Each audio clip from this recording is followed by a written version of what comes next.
ਤੇ ਸਾਈਡ ਤੋਂ ਰੱਖ ਦੇਣੀ। ਨੈਕਸਟ ਬਕਸਾ ਹੈ, ਕਰ ਲੈਣੇ ਇਹਦੀ ਵੀ ਅਨਬੋਕਸਿੰਗ।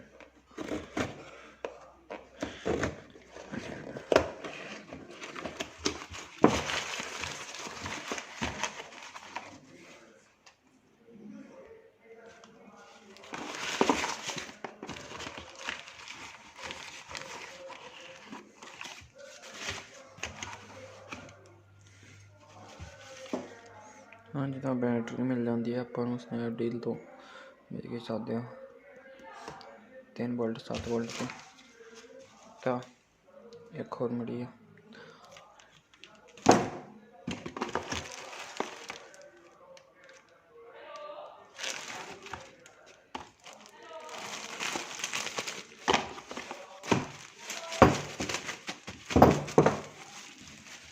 बाकी आ टेस्टर मंगाया एक मैं, क्योंकि जो मेरा टेस्टर से वो खराब हो गए सी।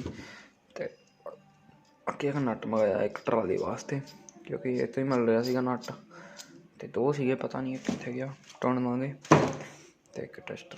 ते बाकी रेजर मंगवाई इसने चंगी लगी, मंगवाती 5-10 रुपये का पैकेट सीगा। ते ये साथ स्माइल ते इदा तुसीं स्माइल करते रहो ते चैनल नूं सबसक्राइब कर दिओ ते लाइक कर दिओ।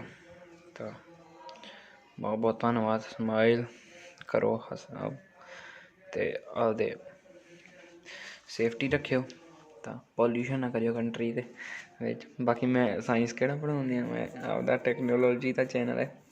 ते बाकी ये अनबॉक्सिंग दी वीडियो अगली बारी भी लियावांगे, ओहदे वास्ते लाइक कर दिओ एक ते